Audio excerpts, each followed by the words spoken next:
Hello, it's Ariza Gaming here. Welcome back to another episode of Sandbox Showcase, a series where I talk about problems in Oxygen Not Included and how you can solve them easily and efficiently in your games. So today, we're going to be talking about the hot steam vent, otherwise known as the regular steam vent. This is slightly different to the usual cool steam vent that you'll see on your geysers that produces a large amount of steam at 110 degrees C. Instead, the hot steam vent will produce a relatively small amount of steam at 500 degrees C. So it's a bit different to handle. And there may be some circumstances where your starting asteroid won't actually have a cool steam vent, and you might need to use a hot steam vent to get your renewable water initially. This is relevant in the case of the flipped asteroid. When we did our recent streamed run of the flipped asteroid, we only had a steam vent for our renewable water source, so we hooked this up right away with steam turbines, and that's what we did. But how are we supposed to handle the 500 degrees steam when the overheat temperature of even steel is 275 degrees? It's a bit different than what you might usually think of, so I just wanted to talk about this today and show you how you can sort of quickly set these up. I'm not going to pretend this is the most efficient design in the world, but it will get the geyser tamed, it will get you lots of power, and it will get all of the water out of the vent. So it's gonna help you get your colony off the ground if it's your only water source. So first of all, let's actually excavate this just a little bit. Yeah, here we go. Bad luck, Sweetles. So first of all, we're going to put some insulated tile down. So you obviously don't want this leaking heat into anything that you don't have direct control over. So let's just build it up here for now. Then we'll put some steam turbines down, and I'll show you what you want to do with your steam turbines in this case. So the steam turbine is a building that turns the heat from the steam directly into power by converting the steam into 95 degrees C water. So the overheat temperature in this case isn't relevant because it stops working when it gets to 100 degrees C anyway, so you can just build these out of lead. You'll need a little bit of plastic to make them as well. So let's just stick two of them here. So what you normally have happening is you would have 2 kilograms per second of up to 2 kilograms per second of steam flowing into these 5 outlets if there's enough steam in the room and if it's hot enough, so if it's above 125 degrees C. And then that will go through the steam turbine and it will come out of this pipe as 95 degrees C water. And about a tenth of the heat will be transferred to the turbine building itself, as well as an extra 4 kDTUs. So you will need to cool these down a little bit. But most of the heat is converted into power and then you just get the cold water out. So something to note is, you get this maximum 850 watts from the steam turbine when you're getting 2 kilograms per second of 200 degrees C steam going through the turbine. But this steam is way hotter. So what you could do is, in this case, this steam vent is erupting about 2.3 kilograms per second during its active period. So what you could do is you could just have 2 steam turbines like this, and it would be able to absorb all of the water and output it. But a lot of the power from the actual heat of the steam wouldn't be absorbed. It would be wasted. It would be deleted. Because these are only extracting up to 200 degrees C steam's worth of power. So what you actually want to do is you want to configure the steam turbines a little bit differently so you're getting more of the power out of this geyser, because it's really going to help you get your colony up and running. So let's remove these insulated walls here. So what I would suggest that you can do instead is you can actually cover up some of these outlets. So in this case, if we cover up, say, 3 outlets here, we've only got 2 outlets on each turbine available for use. And what that means is it will draw two inputs worth of steam into the steam turbine. So in this case, it's 0.8 kilograms per second of steam into the turbine.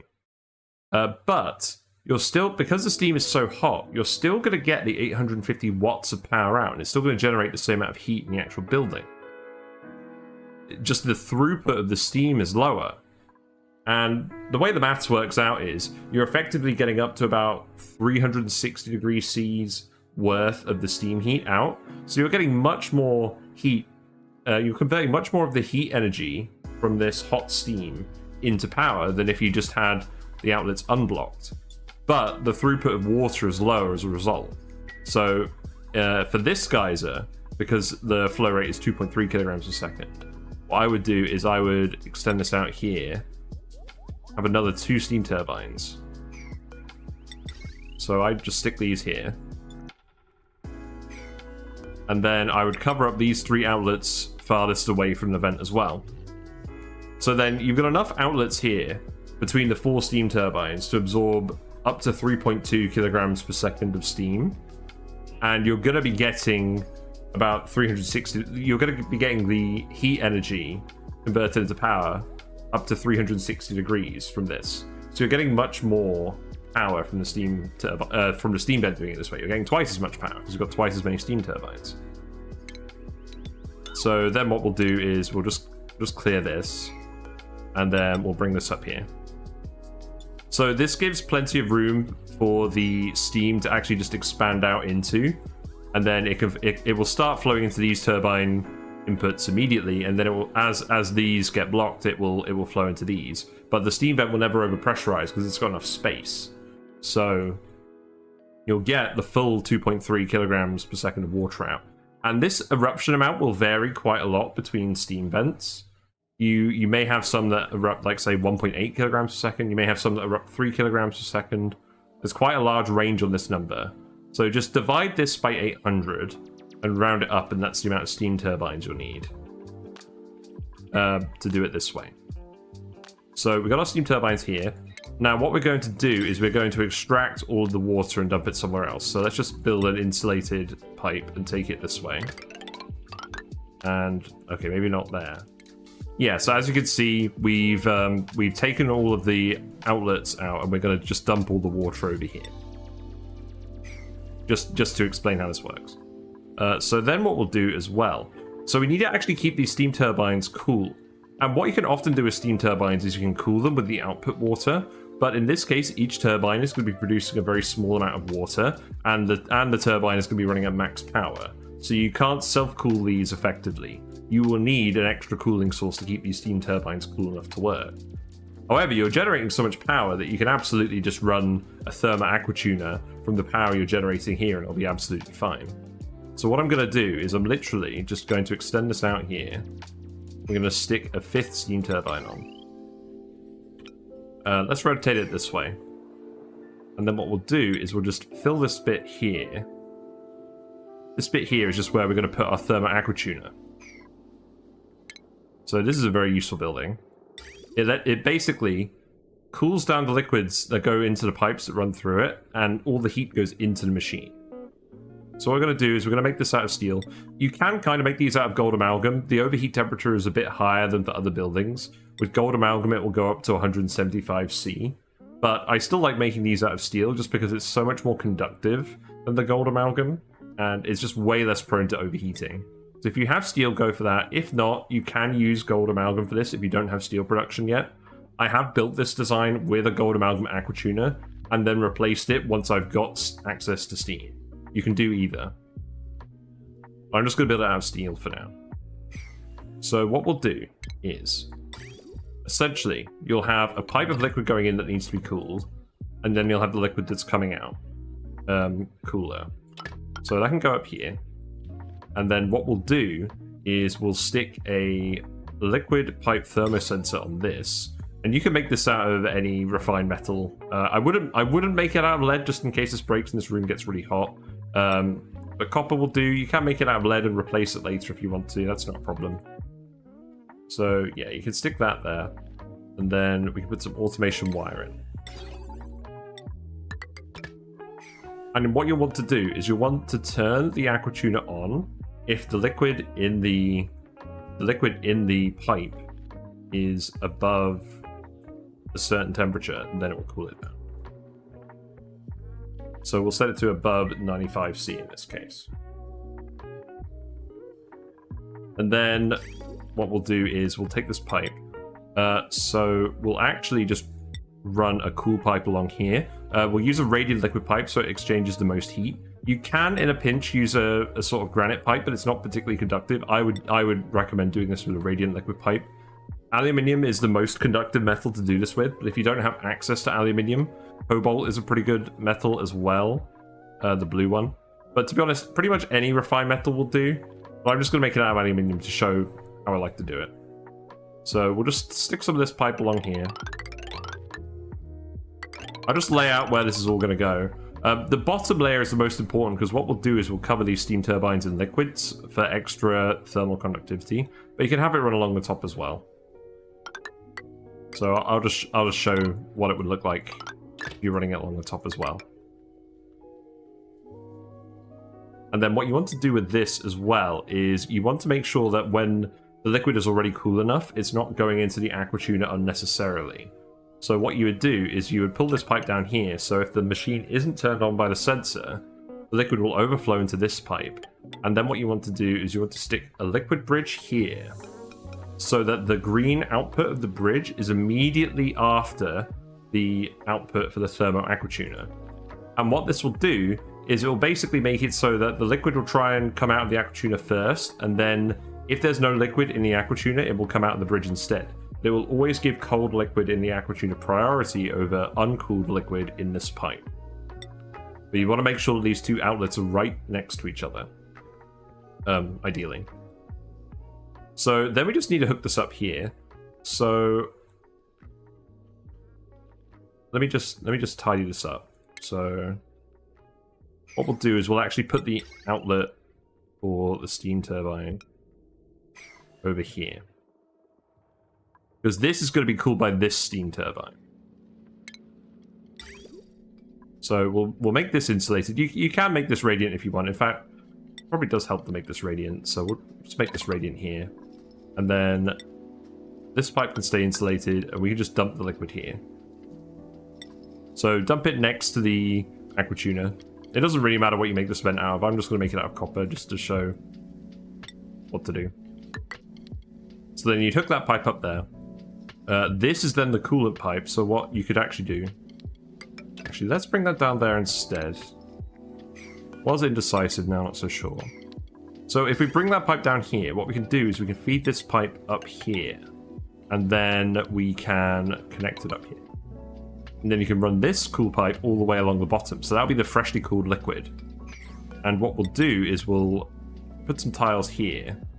And we'll just dump a little bit of liquid in here. So let's just put some crude oil in here because it's really conductive and it doesn't mind getting hot. You don't want to put in too much that it floods the buildings. I'd say probably like 20 kilograms per tile maybe would be a good amount. So we'll just stick that here. So then this bottom pipe is going to be running primarily through the liquid. So most of the cooling effect is going to come from this.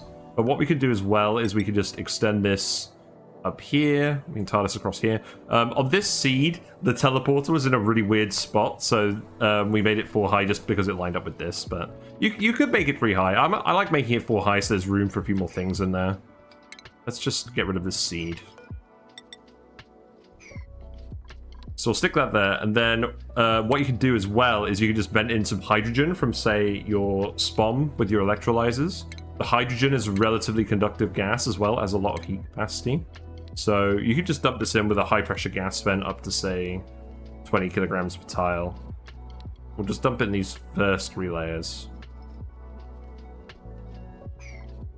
So there we go, that's that. And then with this pipe, what we'll do is we'll just connect it over here, and I'll just do a load of plier work.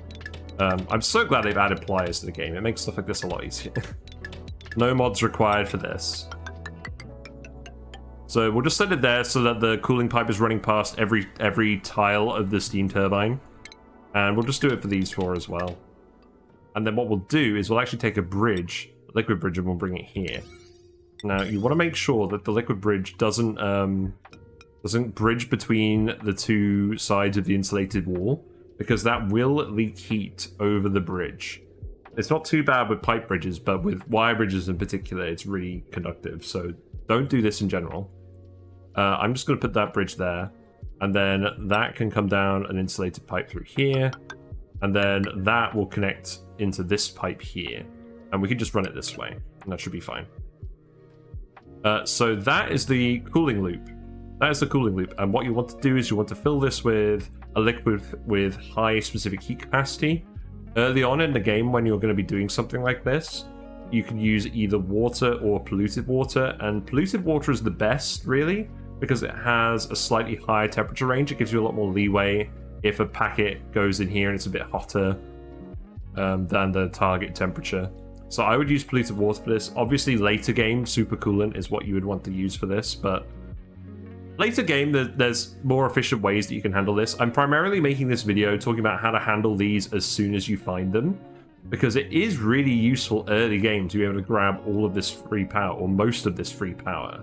You don't want to wait until super late game to get these hooked up if you haven't got better alternatives in your asteroid, like on the flipped asteroid. So that's the main focus of this. So what I'll do is I'll just stick a little puddle of polluted water here. You can find this on the map quite easily. You can generate polluted water from carbon skimmers quite easily. So I'm going to assume that you're not going to have too much difficulty grabbing some polluted water at some point. So let's just fill this up here. Yeah, that'll do. And then what we'll do is we'll just bridge this onto here. So what you can actually do is you can just, I guess we'll just send it over here, and then we can just bridge it on like this. I'll just put the pipe like this. And then this will fill the loop with polluted water. Again, because the bridge input is after this one, it will prioritize circulating the loop and not filling it, because this output is the first on the pipe compared to this one. So this should just fill the loop until it's full and then not fill it any further. And then you can just disconnect this pipe here. So that's a cooling loop for the steam turbines. You'll want to fill this room with a little bit of something conductive on the bottom just to help keep this cool. It's particularly important if you're making this out of gold amalgam. But again, we'll just use some crude oil for this. You'll want something that's not going to boil with the thermal aqua tuner. And if this turns into petroleum, it's not the worst case. So again, we could just put, say, like 20 kilograms per tile in here. It doesn't have to be a lot. And then you'd fill this with water. You can fill this with quite a lot of water. Just make sure it's not so much water that it floods the machine. Well, it won't flood this machine. This machine doesn't get flooded. But you don't need to fill it with too much water, is what I'm trying to say. So let's just say 100 kilograms per tile of water in here. That'll be plenty of thermal mass. That'll keep this steam room nice and cool. So the amount of heat that's going to be generated. So because each of these steam turbines is going to be running at 850 watts, they're each going to be generating about 90 kDTUs of heat in each building. So these four, let's assume that all four are running at the same time at max power as a worst case. That's going to be about 360 kDTUs of heat. And then you've got this steam turbine, which is cooling down the thermal aqua tuner. Now, because this is removing about 360 kDTUs of heat, that's going to result in about 40 kDTUs of heat in this steam turbine. You just divide it by 10 and then you add 4. And it goes recursive a little bit, but long story short, you're going to end up with about 420-ish kDTUs of cooling required in this room. And then you can, so you're confident that this can work. So long as it's running with a liquid that has a specific heat capacity of water, so around 4.2, then this one thermal aqua tuner can handle the cooling for all of these turbines in even the worst case situation. So that's nice. And that's pretty much it. That's pretty much the build. So when you're actually building this, what I would recommend is do this when it's dormant, for Christ's sake. Like excavate the vent and then look at it when it's actually dormant. Like check that it's not still erupting or prone to erupting, and then build all of this while it's dormant so that you don't have to deal with all the hot steam. What you can do is there is actually room for you to put like a liquid lock here. Like you can. So what you can do is you can do something a little bit like this, where you pour a little bit of crude oil in here, and you have a little bit of a liquid lock here. And if you have a small amount enough of liquid, it will form a vacuum tile here, and that way the heat from this 500 degrees C steam won't actually leak through this lock. So your dupes can come in through here, they can equip Atmo suits or whatever, they can come through this door that you can lock to prevent certain dupes from going in, then they can climb through this, and then they can enter the hot steam room and do whatever they need to do in here. I would recommend just building this like in here or somewhere while you're excavating this whole vent, just so that you can get suit dupes in near the vent without too many issues while you're building all this stuff. And then that's pretty much it. So the whole build generates more power than it uses. So you can literally just plug it in with conductive wires, should be fine. So you can just hook up this pump for the polluted waters going to the loop initially. That won't need to be used later. Just send your wire all the way along here. You can plug it into the thermal aqua tuner. You can just plug it in here, that's fine. And then you can even stick some batteries down here, just for storing some of the power for you to use. And then you can hook this up to your base. You can put transformers in here if you want. There's plenty of room for that. There won't be any heat being transferred past this little bit of vacuum here. So this stuff shouldn't overheat from the steam or any of the associated stuff in the insulated tile. So you can just plug this all in right here. And then if we actually just turn this on, if we actually just unpause the game, it should work. So I'll show you, you can see what it does. So you can see the crude oil we had here is flash petroleum, but it hasn't turned to sour gas. You can see this petroleum has become, crude oil has flashed petroleum, but again, it's not causing any issues. The steam is going into the turbines. You can see these ones are running at max power. This is generating enough power to pump the polluted water in here. So this is starting to fill the cooling loop. This is set to activate the thermal aqua tuner if it goes above 95C. So obviously it hasn't activated yet. This will run past all of the steam turbines. You can see these ones aren't quite completely filling with steam, which is fine, because enough of the steam is being sucked in through here. This vent isn't overpressurizing, so we know none of the water is being wasted, and it's all just being pumped out over here. Very responsibly into the environment. And we can just leave this running for ages. And eventually this will get hot enough that it will boil the water into steam, and then that will just circulate through this steam turbine. This is on a completely closed loop, so you can just forget about that. There's obviously a lot of space in this cooling loop. And yeah, as you can see, we can get all the power out of this. These batteries are already charged. There's a lot of power going through these, and you're getting all the water out. So it's relatively painless to set this up. You do need some plastic for making the steam turbines. You do need some refined metal. You can make this all out of lead initially, but I would recommend making some of the wires, like say in this room, out of something a bit more heat resistant than lead, like the automation stuff for the sensor. The thermal aqua tuner, if you have steel, definitely use steel, but you can use gold amalgam for this in a pinch. And just make sure to build all the insulated stuff out of igneous rock. I mean, just make sure it's insulated tile and insulated pipe. The actual material doesn't matter too much, but you need to make sure it's insulated tile and insulated pipe to not have issues with that. And then the water coming out of this, will be at around 95C. It might cool down a little bit in the pipe, but it's mostly going to be at 95C. So then that's going to be hot water that you can feed into your SPOM, and that can be electrolyzed into hot oxygen and hot hydrogen, just as you would from your cool steam vent. So you can see this steam vent has been erupting for a while now, but there's still not too much pressure in this room. These steam turbines are running intermittently, but no power or water is getting wasted from these. A little bit of power is getting wasted from these, but it's enough power to get you by in the early game. So yeah, overall, that's how you can develop your steam vents initially. So you can get most of the power out for use in your colony for whatever you need your power for. Maybe a metal refinery, who knows. And how to get all of the steam turned into water that you can then run through your electrolyzers without any issues.